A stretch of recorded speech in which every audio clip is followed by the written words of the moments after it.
I want to start off with a question. What if the brain changes you've been pushing through are not just a symptom of getting older? What if the word finding trouble, the memory lapses, those senior moments, the sleep disruption, the mood changes, the anxiety, the days when you just don't feel like yourself? What if those symptoms deserve closer attention? Not because you should panic, but because you deserve answers. Two out of every three people living with Alzheimer's disease today are women, not one in three, but two out of three.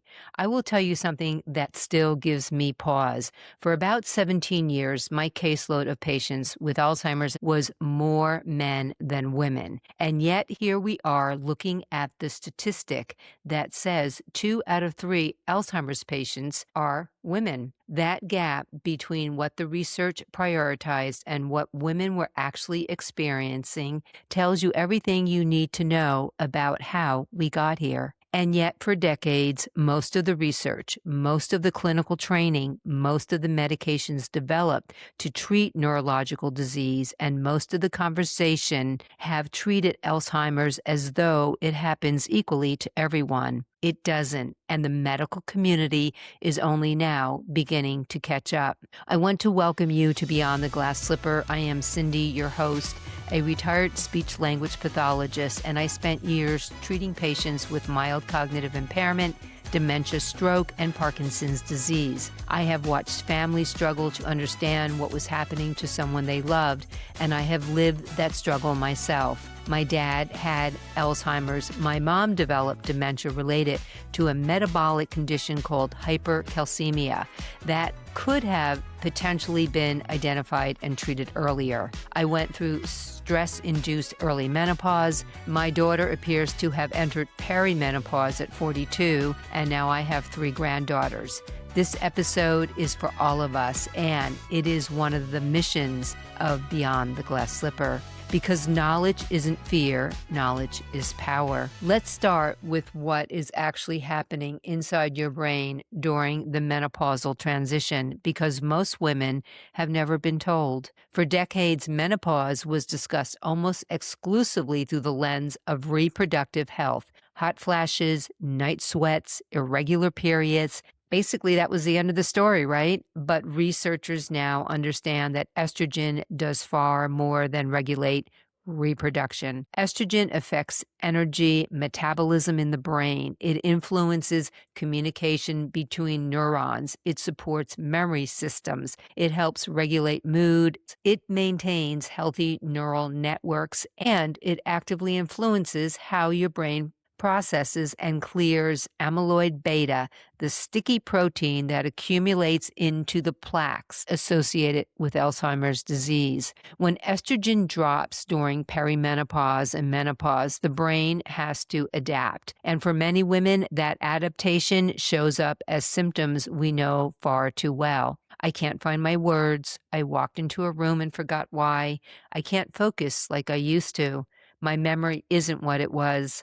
I feel anxious. I don't feel like myself. Here is something important I want you to hold on to. These experiences are common, but common does not mean imaginary. Common does not mean weakness. Common does not mean you are losing your mind. These are real neurological symptoms occurring during a significant biological transition. And yet, too many women are told to simply push through, or worse, they are dismissed entirely. Historically, women experiencing legitimate biological processes have been labeled emotional, hysterical, anxious, or even depressed. I think you will agree that this has to stop. We can do better, and we must. Research published in scientific reports based on neuroimaging work by Dr. Lisa Mosconi at Weill Cornell Medicine and Dr. Roberta Diaz Brinton at the University of Arizona confirm measurable changes in health metabolism, gray matter, and neural connectivity across the stages of the menopausal transition. And amyloid beta deposits, the protein linked to Alzheimer's disease, were found to be more pronounced in peri- and postmenopausal women, particularly in those carrying the ApoE4 gene, which is the primary genetic risk factor for late onset Alzheimer's. That means that the biological shift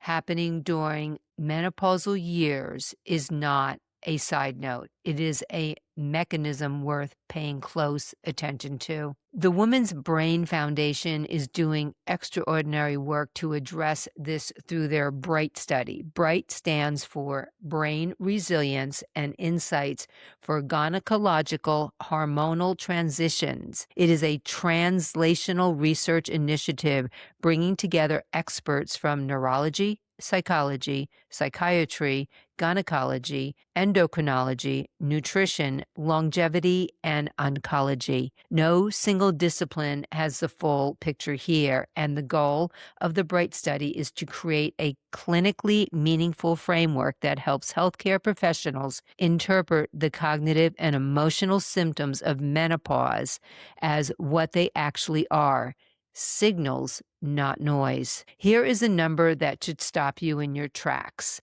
By 2030, 1.2 billion women worldwide will be menopausal or postmenopausal. Over 90% of women report that they were never taught anything about what menopause does to the body and brain, and only 1/3 of OBGYNs report receiving proper training on menopause in medical school. So when you walk in and describe what you are experiencing, your doctor may genuinely not know how to connect those dots. That is not an excuse, but it is the reality we are working in, and it is exactly why you are here.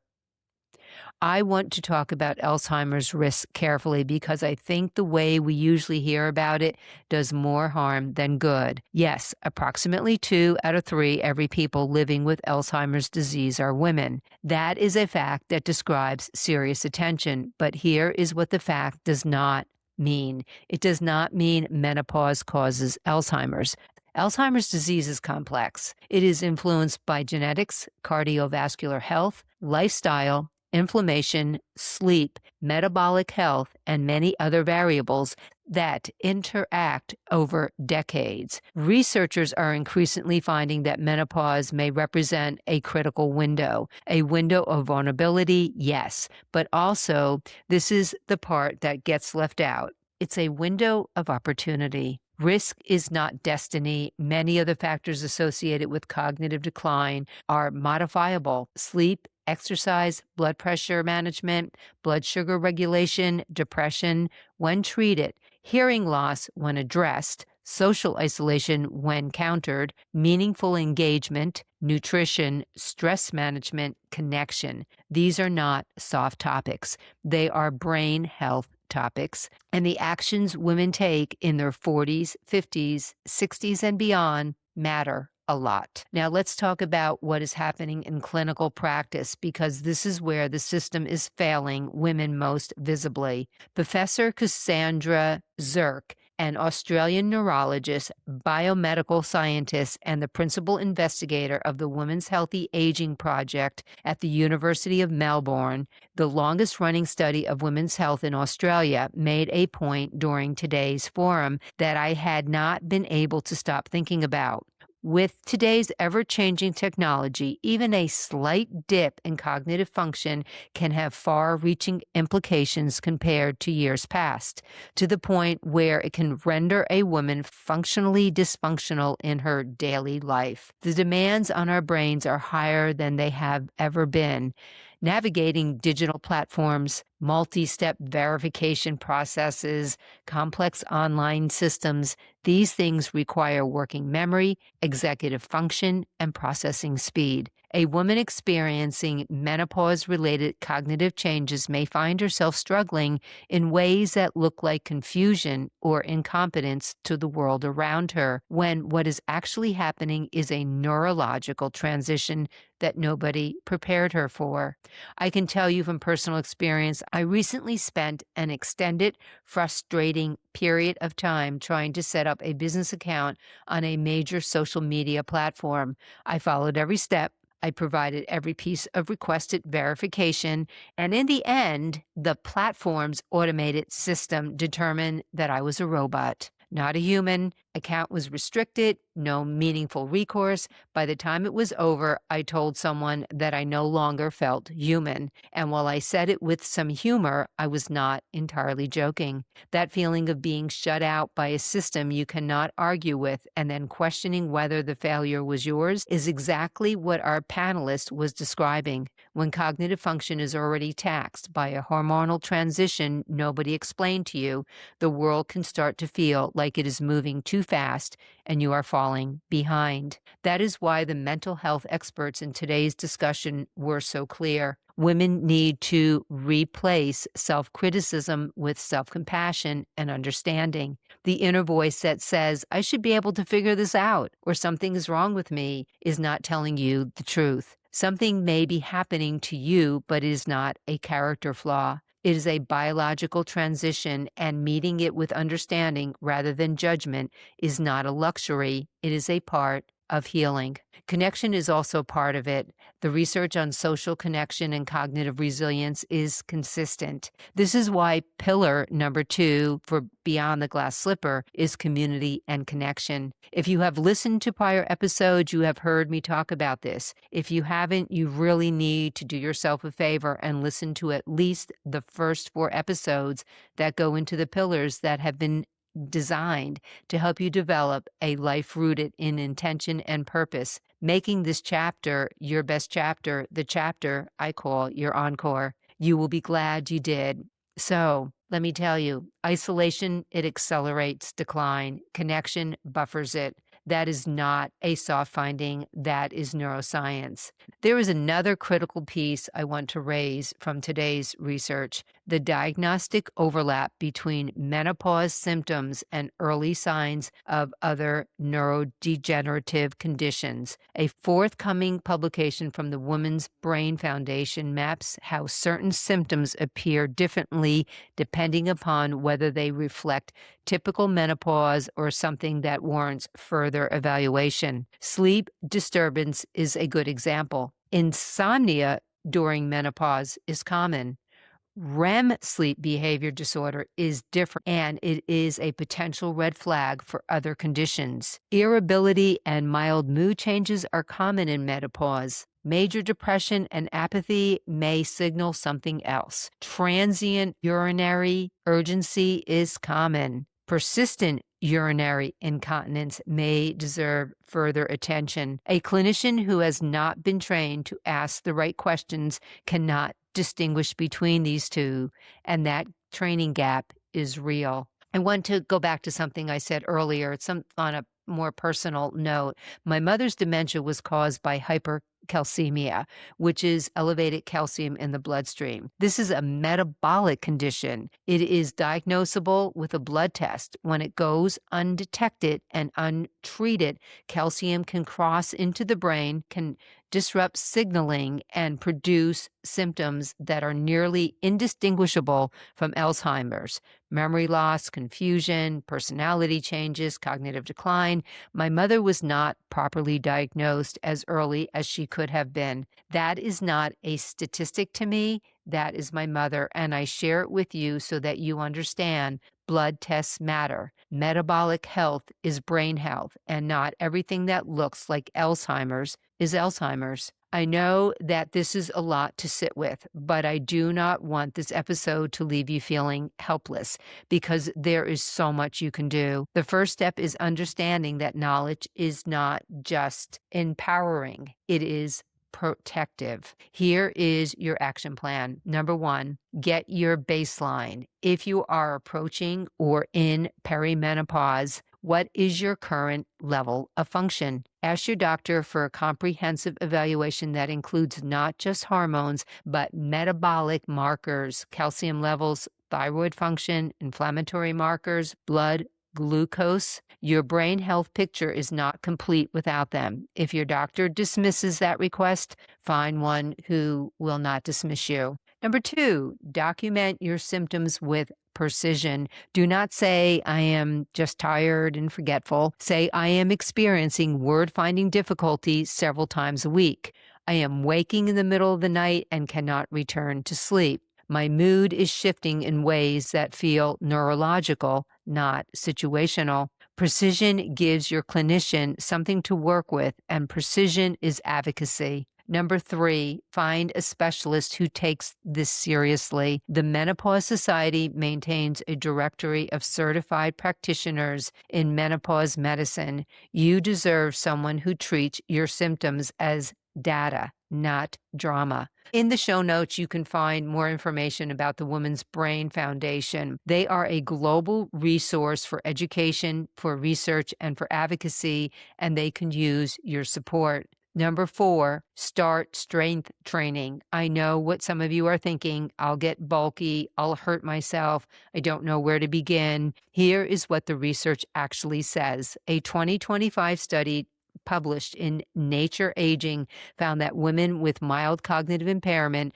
who did resistance training just twice a week for 6 months had significantly less white matter loss, which is a key biomarker of Alzheimer's progression. Their brains were aging more slowly, 6 months, twice a week. Strength training also builds what researchers call cognitive reserve, your brain's backup system. It increases blood flow to the brain, reduces inflammation, and stimulates neuroprotective growth factors. It will not make you bulky, but it may be one of the most powerful things you do right now to protect your future self. There is a resource in the show notes for a virtual strength training program designed to get you started safely without injury or without a gym. Number 5, talk to the younger people in your life. My audience is women over 55, but today's episode is not only for you. It is for your daughters in their 40s, your daughter-in-laws, your nieces, your granddaughters, your friends who think perimenopause is years away. The time to start paying attention to hormonal and brain health is not at the first sign of a hot flash. Share this episode. Make it a dinner table conversation, because if we can educate one generation earlier, we have the potential to change what the generation that follows experiences. That matters enormously. Number 6, find your community. The Encore Women's Circle exists exactly for this reason, a space where women are navigating this chapter of life together, sharing what they know, supporting each other through what they are going through, and refusing to let you go it alone. Connection is not a bonus, it is a part of the prescription. If you are interested, we are doing our first live Encore Women's Circle conversation on Tuesday, June 30th. There is no cost to participate, and I would love to meet you there. The message today is this: menopause is more than reproductive transition. It is a brain health transition, and women deserve better education, better research, better clinical care, and better tools to navigate it. The Women's Brain Foundation has been doing this work since 2017. They advise, they do research, they're advocates, and they publish. And one of the things they are actively working to change is the fact that virtually all existing Alzheimer's medications and treatments were developed and studied without adequately accounting for the differences in women's biology, the sex and gender differences that influence risk, symptom presentation, and treatment response have been ignored for too long. That is changing slowly, and only because researchers are demanding it. You have a role in that too, by being informed, by being vocal with your healthcare providers, by supporting the organizations doing this work, and by passing this knowledge to the women around you. I want to hear from you. Did anyone ever talk to you about menopause and brain health? Have you ever had your symptoms dismissed? Have you found a provider who truly listens? Has this episode opened up a conversation with someone in your life? Leave a comment wherever you listen. Find us in the Encore Women's Circle or share this episode with your daughter, sister, friend, or colleague, because awareness creates conversations. Conversations create advocacy, and advocacy has the power to change lives. And as always, remember to stay curious. Thank you for joining us today. Until next time.